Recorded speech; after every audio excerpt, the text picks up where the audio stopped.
Hello students, today we are discussing the glass prism. Next topic glass prism ले रहे हैं. Glass prism क्या होता है आपने छोटी क्लासों में देखा होगा. ये ट्रांसपेरेंट होता है और ग्लास का बना होता है. ट्राइंगुलर इसकी शेप होती है, मतलब कि फ्रंट ये वाली शेप और ये दो ट्राइंगल होते हैं इसमें इस टाइप में. एक ट्राइंगल इस टाइप का हो गया और एक ट्राइंगल इसके सेम पीछे हो गया इस टाइप से ट्राइंगल ये ऐसे. और इसमें तीन फेस दो ट्राइंगल फेस हो गई. एक फेस तो ये हो गया और एक फेस ट्रायंगुलर ये हो गई. इसमें एक आपकी ये वाली फेस और ये वाली फेस और इसके नीचे ये इसमें होती है आपकी रेक्टेंगुलर फेस. फेस 1, फेस 2 और ये फेस 3. तो तीन ट्रायंगल, दो ट्रायंगल फेस होंगी, तीन रेक्टेंगुलर फेस होंगी, ट्रांसपेरेंट होगा और ग्लास का बना होगा. ऐसे मटेरियल को हम एक ग्लास प्रिज्म कहते हैं. तो डेफिनेशन क्या होगी इसकी? The triangular glass prism is a transparent object made of glass having two triangular ends and three rectangular sides. अब एक चीज इसमें ध्यान देना है, the opposite rectangular surfaces are inclined. जो opposite rectangular surfaces हैं, opposite rectangular surface means मतलब कि एक ये वाला surface ये आपस में आपके incline कर रहे हैं, ऐसे incline कर रहे हैं. इसमें जो incline करने के बीच में जो एंगल की फॉर्मेशन होगी उस एंगल को ही हम एंगल ऑफ प्रिज्म कहेंगे. आई बात समझ में? कोई भी दो रेक्टेंगुलर अपोजिट फेसेस ये इंक्लाइन कर रही है, सपोज ये इंक्लाइन कर रही है दो रेक्टेंगुलर फेसेस, इनके बीच में यहां पे एंगल सबटेंड हो रहा है, एंगल बन रहा है बीच में. जो एंगल बीच में बन रहा है उसी एंगल को हम एंगल ऑफ प्रिज्म कहते हैं.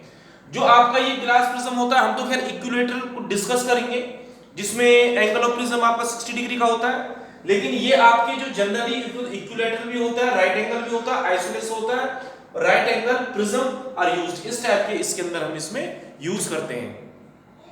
अब नेक्स्ट टॉपिक ले रहे हैं, refraction of light through a glass prism. ये आपकी एक्टिविटी है, खासकर इस एक्टिविटी को हम लैब में कराते हैं आपसे.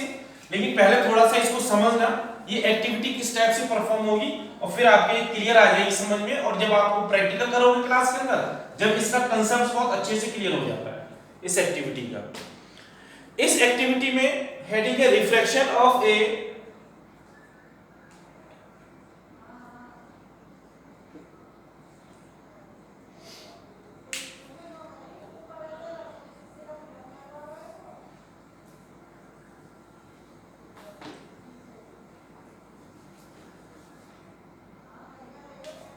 refraction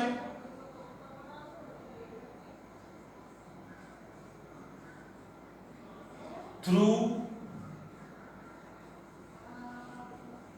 glass prism. इंपॉर्टेंट है थोड़ी सी ये एग्जाम में, कभी कभार इसका डायग्राम के साथ में और इसकी रेज और एंगल्स के बारे में पूछ लिया जाता है. अब देखो ग्लास प्रिज्म आपका ये है, हमने ग्लास प्रिज्म ये ड्रॉ कर लिया इसमें. अब इस एक्टिविटी की हेल्प से हम ये इस ग्लास प्रिज्म को ये कर लिया हमने ड्रॉ और इस पे हमने नाम दे दिए इसके ए बी सी. ये ए, ये बी, सी. अब हम क्या करेंगे, इस एक्टिविटी की हेल्प से हम जो इंसिडेंट रे जाएगी यहां से रिफ्रैक्शन होगा और फिर रिफ्रैक्शन इसमें होगा. Rarer to denser, denser to rarer. जो रेज निकल कर आएंगे उसके एंगल के बारे में डिस्कस करेंगे. इसके एंगल में आई और ई में क्या रिलेशन होता है और एंगल ऑफ डेविएशन इसमें कौन सा होता है और वो कैसे बनता है. अभी एक्टिविटी कैसे परफॉर्म की जाती है? एक्चुअल में एक्टिविटी को हम परफॉर्म करते हैं इसको स्कूल के अंदर. एक हम पेपर बोर्ड ले लेते हैं, उस पेपर बोर्ड के ऊपर हमें A4 शीट का पेपर रख देते हैं, व्हाइट पेपर A4 शीट का. उसके ऊपर ग्लास प्रिज्म को रख दिया जाता है जैसे रख दिया, और ग्लास प्रिज्म को रखकर यहां पर एक एंगल ड्रॉ करके हम इस टाइप से और यहां पर दो पिंस मार्क कर देते हैं इस टाइप से. और ये आपका यहां पे क्या है, नॉर्मल है. और इधर हम नॉर्मल बना देते हैं. नॉर्मल आपका कितना होता है, 90 डिग्री होता है, हमने पढ़ रखा है. इस रे का नाम हमने दे दिया पी क्यू. ठीक है. और नॉर्मल हमने दे दिया इसमें ये N1 और ये आया नॉर्मल आपका N. अब इसमें देखो, जब लाइट रे आपकी रियर से किस में जा रही है, डेंसर. भाई ये रियर मीडियम हो गया, ये denser. Its bends towards the normal. ये नॉर्मल की साइड में बेंड होगी. Its bends towards the normal. ठीक है. अब लाइट रे आपकी फिर नॉर्मल हमने ड्रॉ कर लिया इसमें. Normal is perpendicular to the surface, इस सरफेस के जो ये सरफेस है इसके परपेंडिकुलर नॉर्मल हमें बनाना है। अब ये लाइट रे आपकी फिर यहां से बाहर जाएगी डेंसर से रेयर, जब डेंसर से रेयर लाइट रे बाहर जा रही है तो इस means bends away from the normal, ये नॉर्मल के अवे बेंड होगी। दो फिनोमेना इसमें ध्यान रखने, जब लाइट रे आपकी रेयर से डेंसर में जाएगी, डेंसर टू रेयर, रेयर से डेंसर में जाएगी, जब लाइट रे आपकी बेंड्स टुवर्ड्स द नॉर्मल, सीधी जानी चाहिए थी इसको, सीधी नहीं गई लेकिन नॉर्मल की साइड में बेंड हो गई। जब लाइट रे आपकी डेंसर से रेयर में जा रही है तो इसको स्ट्रेट निकलना चाहिए था, स्ट्रेट नहीं निकली, it's bend away from the normal. अब देखो इसका नाम पी क्यू लिया हमने, इसको हम दे रहे हैं यहां पे पॉइंट को एफ, ये पॉइंट हमने कर दिया इसका नाम एफ, और ये हमने कर दिया इसमें जो नॉर्मल है n2 n, और इस रे का नाम हमने दे दिया जो दो ऑल पिंस हमने लगाई आर एस, इसका नाम हमने आर एस दे दिया। अब इसमें ऑल पिंस कैसे लगाएंगे, पहले हमने ऑल पिन यहां पे पी क्यू लगा दी थी, अब हम जो ये ग्लास प्रिज्म इसकी साइड से यहां से देखेंगे, इस साइड से एक आंख को बंद करके यहां से हम देखेंगे ये दो ऑल पिंस हमें एक स्ट्रेट लाइन में दिखाई देनी चाहिए, फिर हम आर ऑल पिन को लगाएंगे, आर क्यू पी तीनों ऑल पिन हमें एक स्ट्रेट लाइन से दिखाई देंगी, उसके बाद फिर एस लगा देंगे, एस आर क्यू पी ये चारों पिंस हमें एक स्ट्रेट लाइन में दिखाई देंगी, जब जाके हम इसको इस टाइप से इनको लगाएंगे, और जब ग्लास प्रिज्म यहां से रिमूव कर देंगे तो हमारा कुछ डायग्राम इस टाइप का बन जाएगा जो हमने बना रखा है। आप जब लैब में परफॉर्म करेंगे ऐसे में तो समझ में जब आएगा। और ग्लास प्रिज्म के अंदर की साइड से देखना है, उसकी साइड से रेक्टेंगुलर फेस से देखना है हमें, यहां से जब लगा पाएंगे। पहले हमने दो पिन लगा दी, इंसिडेंट रे खींच दी, नॉर्मल बना के हमने दो पिन लगा दी, इसमें पी क्यू नाम दे दिया उनको, ऑल पिंस ऐसे अटैच कर दिए, इधर अटैच कर दिया ऐसे, ठीक है। अब जो रेक्टेंगुलर फेस है यहां से हम देख रहे हैं आंख बंद करके, फिर हम तीसरी पिन लगा रहे हैं आर, ये तो हमें स्ट्रेट लाइन में दिखाई देनी चाहिए आर, अब आर क्यू पी तीनों स्ट्रेट लाइन में दिखाई, फिर एस लगा दी, अब ये तीनों हमें स्ट्रेट लाइन में दिखाई देनी चाहिए। अब इनका नाम देना स्टार्ट कर देते हैं, आर एस दे दिया, ये एंगल कौन सा होगा, एंगल ऑफ इंसिडेंस, ये एंगल कौन सा होगा, एंगल ऑफ इमर्जेंट, ठीक है। ये कौन सी रे थी आपकी, इंसिडेंट रे, ये कौन सी रे है आपकी, इमर्जेंट रे। अगर हम इसको आगे प्रोड्यूस कर देते हैं इसको रे को, ठीक, और इसको हमने पीछे प्रोड्यूस कर दिया, इनके बीच में जो एंगल ये बनके तैयार हो रहा है, ये this angle will be known as angle of deviation. इस एफ को मैं और लिख देता हूं, एफ मैंने इधर कर दिया, ठीक है। जो एंगल ये बनके तैयार हो रहा है ये एंगल आपका एंगल ऑफ डेविएशन कहलाता है, इसको डी से भी डिनोट कर देते हैं, कहीं पे इसको डेल से भी डिनोट किया जाता है, और ये एंगल है आपका एंगल ऑफ प्रिज्म। अब हमें हमारे कोर्स में इतना ही है, डायग्राम बनाना है, स्टेट करना है, और एंगल्स और रेस के नाम लिखने हैं और इसके बारे में रिलेशन देनी है। अब देखो इसके अंदर P, इस पॉइंट का नाम हमने E दे दिया पूरी, PE, PE कौन सी रे है आपकी, इंसिडेंट रे, ठीक है। EF, EF कौन सी हुई आपकी, रिफ्रैक्टेड रे। F ये पॉइंट है F वाला आपका, यहां पे भी कंफ्यूजन हो रही है तो यहां पे लिखो इसको F ये वाला पॉइंट है आपका, ये पॉइंट FS, FS का नाम आएगा नया आपका इमर्जेंट रे, ठीक है, इमर्जेंट रे। और ये आपकी N1 N, ये क्या है आपकी नॉर्मल। अब एंगल्स के बारे में डिस्कस करते हैं, angle I equal to angle of incidence, ये एंगल कौन सा बनेगा आपका, ये वाला angle R, angle R equal to angle of reflection,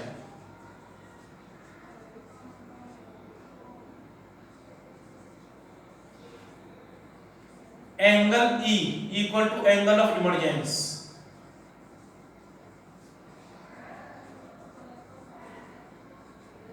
और ये एंगल आपका D, एंगल ऑफ डेविएशन।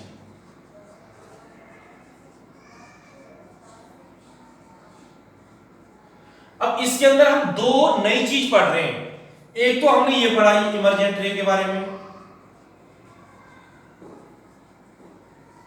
और एक हमने ये पढ़ा इसमें एंगल ऑफ डेविएशन के बारे में।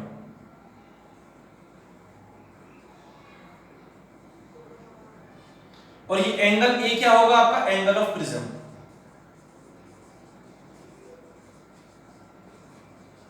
ठीक है, अब देखो ध्यान से ये, अब इसके अंदर सबसे पहले हम डेफिनेशन लेते हैं एंगल ऑफ डेविएशन क्या है। एंगल ऑफ डेविएशन को देखो, ये आपकी कौन सी रे है, इमर्जेंट रे, और ये कौन सी है आपकी, इंसिडेंट रे। ये तो इमर्जेंट रे हो गई और ये कौन सी रे होगी हमारी, इंसिडेंट रे। जब हम इंसिडेंट रे को प्रोड्यूस कर देते हैं और इमर्जेंट रे को प्रोड्यूस करेंगे, इनके बीच में जो एंगल बनेगा उसी एंगल को हम एंगल ऑफ डेविएशन कहेंगे, angle of deviation.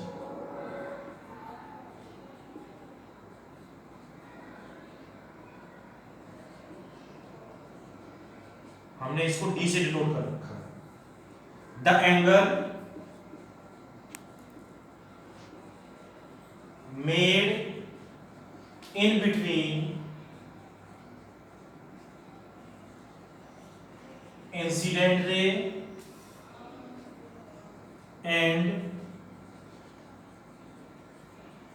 emergent ray when produced is called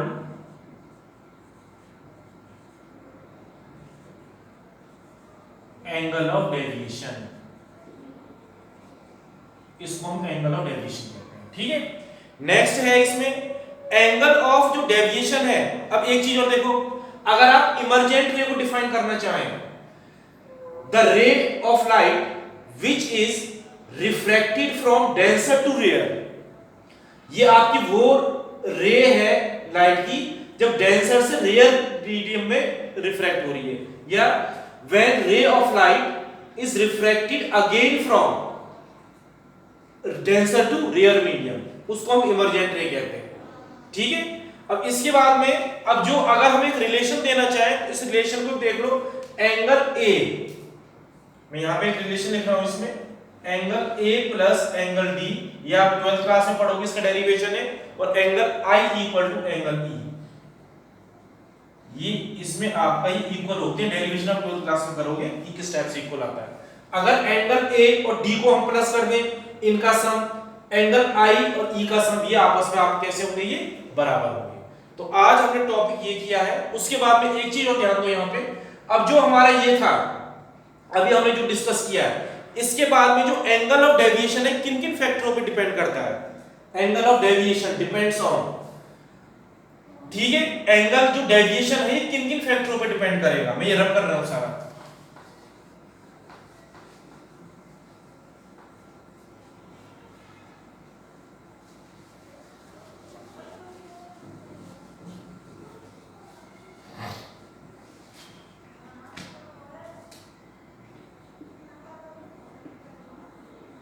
angle of deviation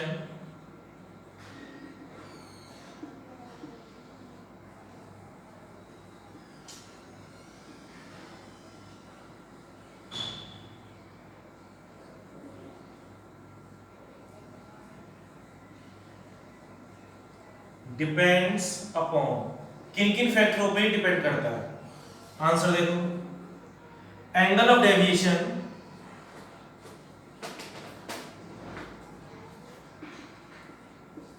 depends upon, पहला फैक्टर किस किस पे डिपेंड करेगा, फर्स्ट फैक्टर देखो, ये एंगल ऑफ प्रिज्म पे किस पे डिपेंड करेगा, ये एंगल ऑफ प्रिज्म पे। Second factor, nature of material of the prism,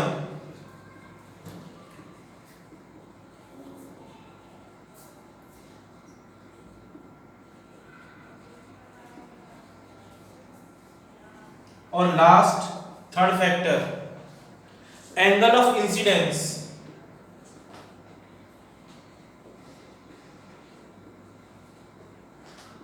इन पर आपका एंगल ऑफ डेविएशन डिपेंड करेगा। एंगल ऑफ प्रिज्म का मतलब है भाई, यहां पे हमने इक्विलेटरल ट्रायंगल लिया था 60 डिग्री है, अगर ये एंगल आपका बढ़ जाता है तो ये मीडियम डेंसर कैसा हो जाएगा, इंक्रीज होता चला जाएगा। तो जो लाइट आपकी इस मीडियम में, डेंसर मीडियम में जो वेलोसिटी पाथ ट्रेवल कर रही है उसको टाइम कैसा लगेगा निकलने में, ज्यादा टाइम लगेगा। जब ज्यादा टाइम लगेगा तो उसका डेविएशन कैसा होगा, ज्यादा हो जाएगा। नेक्स्ट है एंगल ऑफ इंसिडेंस पे, एंगल ऑफ इंसिडेंस को हम इंक्रीज कर देंगे तो ये भी आपका इंक्रीज डिक्रीज होगा, उस पे भी डिपेंड करेगा। एंगल ऑफ इंक्रीज हमने क्या करें, इंक्रीज, तो आपका एंगल ऑफ डेविएशंस भी आपको डिपेंड कर रहा है। नेचर ऑफ मटेरियल, ये आपका मटेरियल किस नेचर का है, कैसा डेंसर है, किस टाइप से ये बना हुआ है, तो तीन फैक्टर पे आपका एंगल ऑफ डेविएशन डिपेंड करता है, एंगल ऑफ प्रिज्म पे, नेचर ऑफ मटेरियल पे और एंगल ऑफ इंसिडेंस पे। Hello students, now we are taking the next topic spectrum of light. Spectrum of light से पहले मैं आपको एक थोड़ी सी चीज बताना चाहूंगा। ईयर 1665 में न्यूटन ने डिस्कवर किया था एक एक्सपेरिमेंट के द्वारा कि जो हमारा ये व्हाइट लाइट है, ये व्हाइट लाइट आपकी कुछ कलर्स की कंपोजिशन है। इसके अंदर आपके 7 कलर्स का मिक्सचर है। व्हाइट लाइट, जो व्हाइट लाइट है इसके अंदर आपके 7 कलर, डिफरेंट कलर्स होते हैं, और जब ये सारे 7 कलर्स एक में ही कंपोज हो जाते हैं तो इसका कलर आपका व्हाइट हो जाता है। और इसने एक ग्लास प्रिज्म के थ्रू व्हाइट लाइट को पास कराया, और ग्लास प्रिज्म के थ्रू इस व्हाइट लाइट को पास कराकर उसमें से 7 कलर्स हमारे अलग निकल गए थे, और ये 7 कलर्स को ही उसने स्पेक्ट्रम कहा। अब ये स्पेक्ट्रम ऑफ लाइट क्या है? The band of 7 colors obtained on a screen on passing a white light through a prism is called spectrum।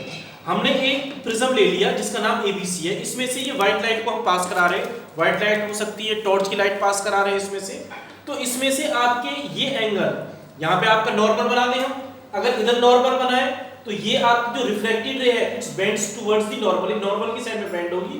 फिर इधर नॉर्मल बना दिया, its bend away from the normal. Rarer to denser, denser to rarer, ये हमने पहले discuss कर चुके हैं इस चीज को। और ये हमने व्हाइट स्क्रीन ले ली है। इस व्हाइट स्क्रीन पर यहां पर हम 7 कलर के डिफरेंट कलर्स ऑब्टेन होंगे, 7 टाइप्स के डिफरेंट कलर्स ऑब्टेन होंगे इस स्क्रीन पर। अब इस स्क्रीन पर हम ये जो देखेंगे, जो 7 कलर्स हमें डिफरेंट ऑब्टेन हुए, इसी को हम स्पेक्ट्रम ऑफ लाइट कहते हैं। स्पेक्ट्रम का मतलब क्या है कि व्हाइट लाइट का डिफरेंट कलर्स में फैल जाना, अलग अलग कंपोनेंट्स का अलग अलग हो जाना, और उस कंपोनेंट्स को हम जो व्हाइट स्क्रीन पर देख सकें, उसी को हम स्पेक्ट्रम ऑफ लाइट कहते हैं। तो इसमें जो सीक्वेंस होता है व्हाइट कलर का, इसमें सबसे नीचे आपका वॉयलेट कलर आता है, ऊपर आपका रेड आता है, और बीच में VIBGVIOR, ये विब्ग्योर बन जाता है। और इस विब्ग्योर की सीक्वेंस आपकी ये होती है जो मैंने यहाँ पे लिख रखी है, VIBGYOR।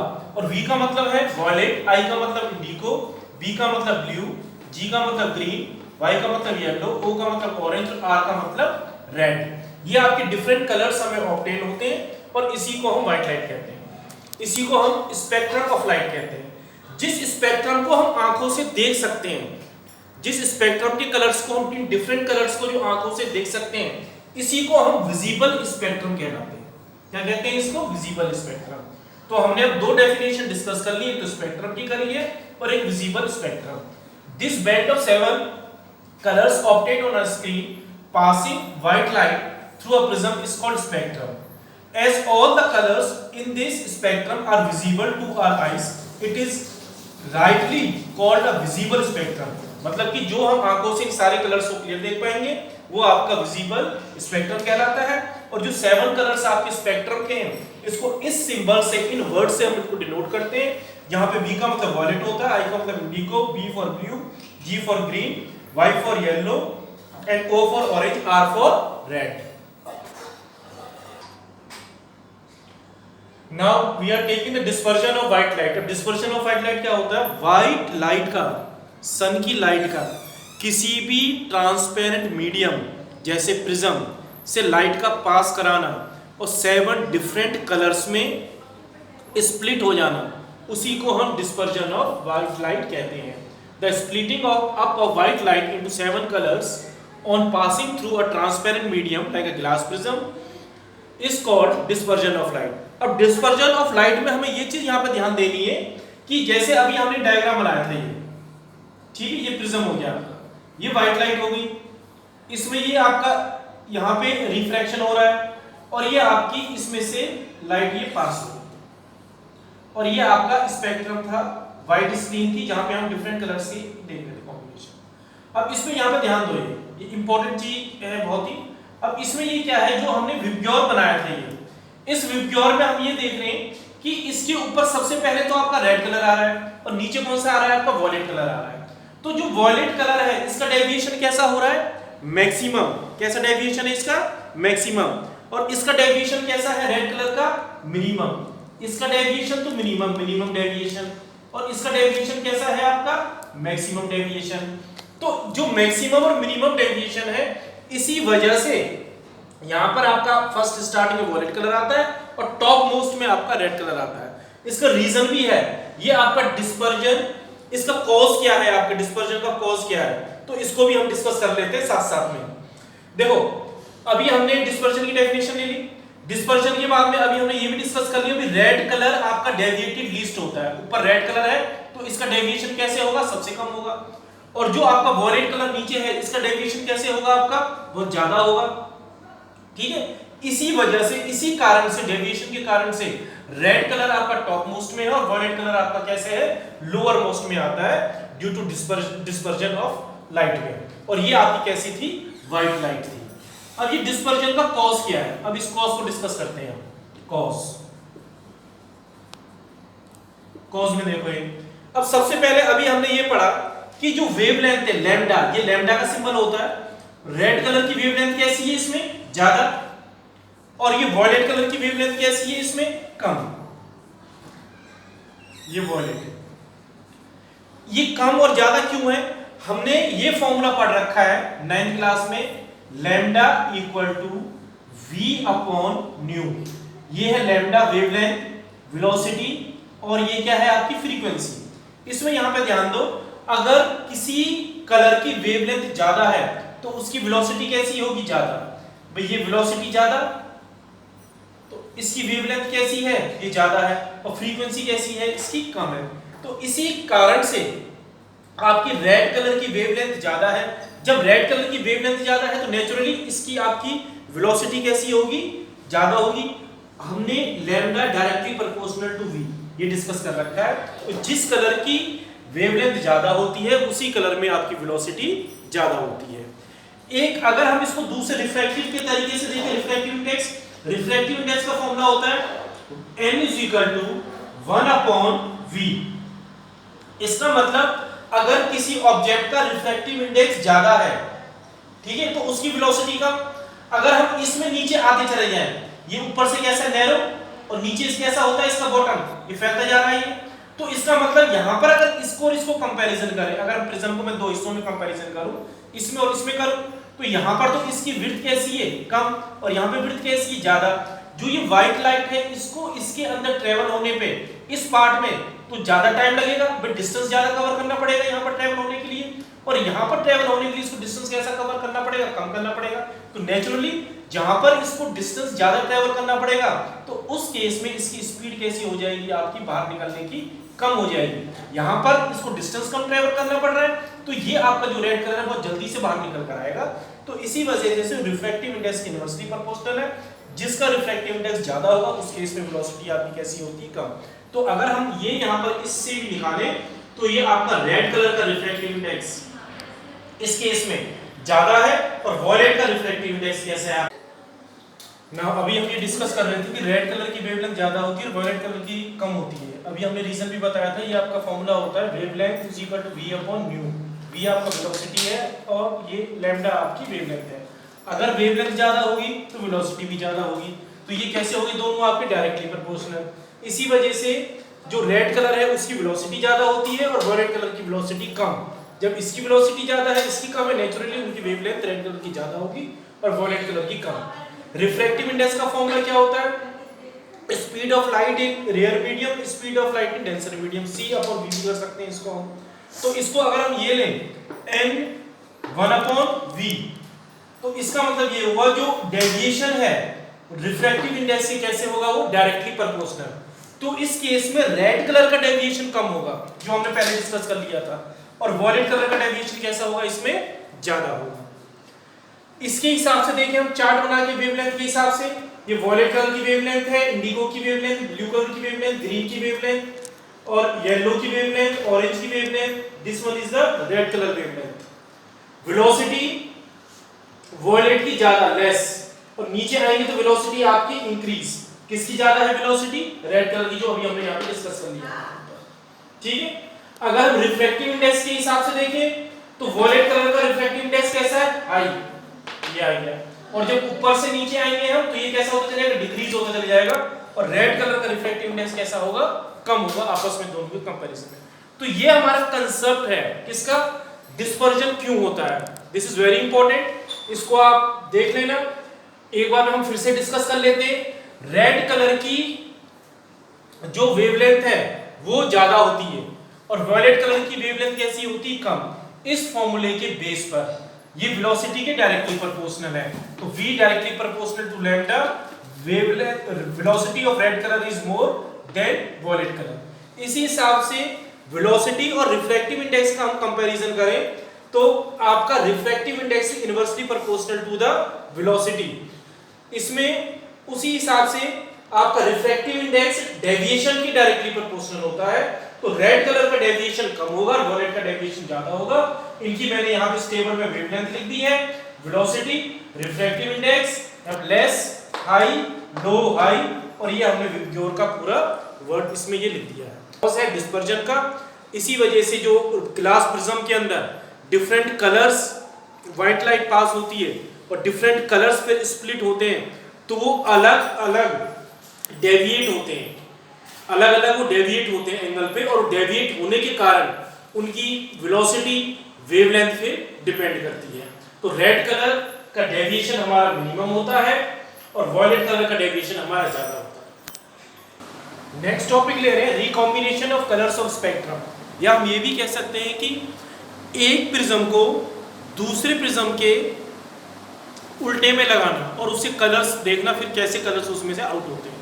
या रिकॉम्बिनेशन ऑफ प्रिज्म से recombination of colours of spectrum. हमने एक प्रिज्म लिया जिसका नाम हमने P1 दे दिया, ये है आपका A B C। दूसरा प्रिज्म लिया जिसका नाम हमने P2 दे दिया, इसका नाम है X Y Z। इसमें से हमने व्हाइट लाइट पास कराई। व्हाइट लाइट पास कराएंगे तो इसमें डिस्पर्जन होगा और डिस्पर्जन करके आपका स्पेक्ट्रम बन गया 7 कलर्स का। V violet, R for red. ये जो स्पेक्ट्रम था आपका ABC, एक हमने दूसरा स्पेक्ट्रम X Y Z इसके रेसिप्रोकल लगा दिया, उल्टा करके लगा दिया। अब जो ये व्हाइट लाइट ये जाएगी इसमें से, ये जो आपका डिस्पर्जन हुई थी, स्पेक्ट्रम हुआ था, बैंड बना था 7 कलर्स का, ये बैंड आपका दोबारा से इसके अंदर रिकम्बाइन हो जाएगा और रिकम्बाइन होकर दोबारा से कौन सी लाइट निकाल देगा? व्हाइट लाइट को निकाल देगा। तो ये एक्सपेरिमेंट आपका शो करता है कि व्हाइट लाइट आपके 7 कलर्स की कंपोजिशन से बनी है। कि हमने यहाँ व्हाइट लाइट करी, 7 कलर्स बन गए, फिर से व्हाइट लाइट आएगी। तो ये आइडिया किस साइंटिस्ट का था? न्यूटन का था। न्यूटन ने ये प्रूव कर दिया था कि व्हाइट लाइट के अंदर हमारे 7 कलर्स होते हैं। उन्होंने पहले व्हाइट लाइट निकाल के 7 कलर्स निकाले थे, फिर व्हाइट लाइट को पास करके एक प्रिज्म से दूसरे प्रिज्म को डेविएट करके उल्टा करके उसमें फिर उसके कलर्स को पास किया और ये आपकी फिर से वो व्हाइट लाइट निकाल गई।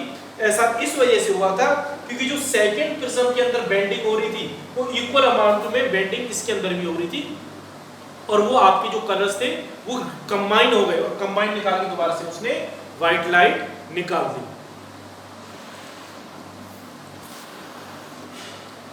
नेक्स्ट ले रहे हैं रेनबो फॉर्मेशन। जो रेनबो फॉर्मेशन होता है ये आपका डिस्पर्जन फिनोमिना पर ही बेस है। किस पर है? डिस्पर्जन पर, डिस्पर्जन ऑफ लाइट पर। इसके लिए 2 एसेंशियल कंडीशंस है रेनबो फॉर्मेशन की।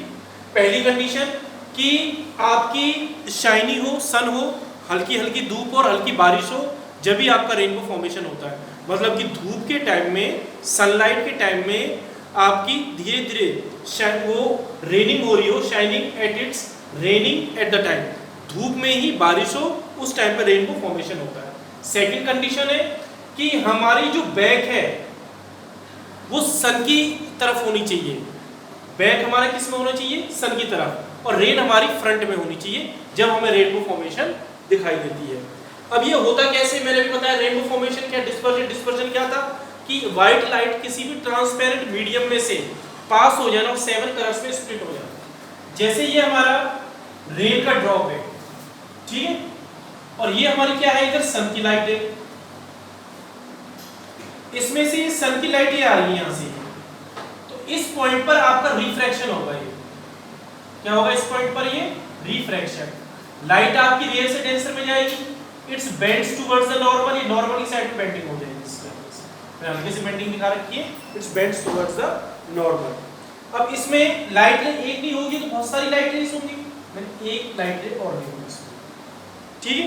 अब इसमें ये क्या होगा, अब यहां पर इस पॉइंट पर जो ये दो पॉइंट है इसमें टोटल इंटरनल रिफ्लेक्शन होगा, TIR कहते हैं जिसे हम, TIR टोटल इंटरनल रिफ्लेक्शन। अब ये मीडियम कैसा था पहले वाला हमारा, रेयर, और ये मीडियम कैसा बन गया था हमारा, डेंसर। अब रे ऑफ जो लाइट है इसके अंदर टोटल इंटरनल रिफ्लेक्शन, यहां पर रिफ्लेक्शन है, यहां पर रिफ्रैक्शन है, इस पॉइंट पे तो है आपका रिफ्रैक्शन, इस पॉइंट पर है आपके रिफ्लेक्शन। ये लाइट रेस इसमें से बाहर निकलेगी, ठीक है, इसमें से। और जब ये लाइट रे इसमें से बाहर जाएगी तो इट्स ये इस टाइप के आपका रेनबो फॉर्मेशन का ये आपका इस टाइप से बेंड बनेगा, ऐसे ये बेंड बनेगा VI।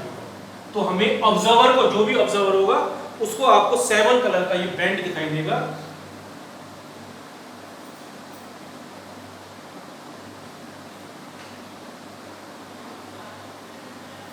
उस ऑब्जर्वर को 7 कलर का ये बेंड दिखाई देगा आपको। तो इस टाइप से आपकी रेनबो फॉर्मेशन होती है।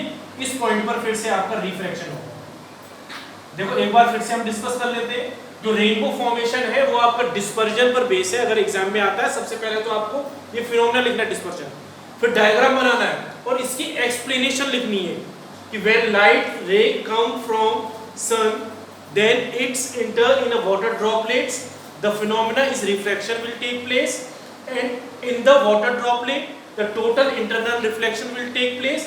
The sunlight is then come from denser to rare medium. We see the different split, we see the different colors, we see the different 7 colors, and this formation of 7 different colors is known as rainbow. तो एक water droplet से थोड़ी होगा, सन की light है और बारिश हो रही है तो बारिश में आपकी बहुत सारी ड्रॉपलेट्स हैं, तो उसमें आपके बहुत सारे ड्रॉपलेट्स में सेम फिनोमिना होता है ये, और उन फिनोमिना में ये सारे कलर्स आपके अपने पर्टिकुलर एंगल पर जाकर ये कंपोज हो जाते हैं, मिल जाते हैं, और हमें 7 कलर्स का जो बैंड है फॉर्मेशन, एक आर्क में बैंड की फॉर्मेशन दिखाई देती है, और वही फिनोमिना आपका रेनबो होता है। और ये मैंने आपकी कंडीशंस लिखी है, कभी कभार कंडीशंस पूछी जाती हैं कि रेनबो फॉर्मेशन की कंडीशंस का मेन कंडीशन तो यही है कि सनी हो और रेनी हो, उसमें सन की लाइट हो और सन की लाइट की प्रेजेंस में ही रेन हो रही हो, तो उसके अंदर आपको क्या होता है, रेनबो होता है। और हमारी बैक टूवर्ड सन हो और सामने आपकी रेनफॉल हो रही हो तो हमें रेनबो आपको दिखाई देता है। और ये एक्सप्लेनेशन है, डायग्राम बना के इसकी आपको एक्सप्लेनेशन करनी है। फिनोमेना इसका क्या कहलाता है, डिस्पर्जन कहलाता है। तो ये रेनबो फॉर्मेशन किसका फिनोमेना है, आपका डिस्पर्जन का फिनोमेना है, इसको आपको ध्यान रखना है।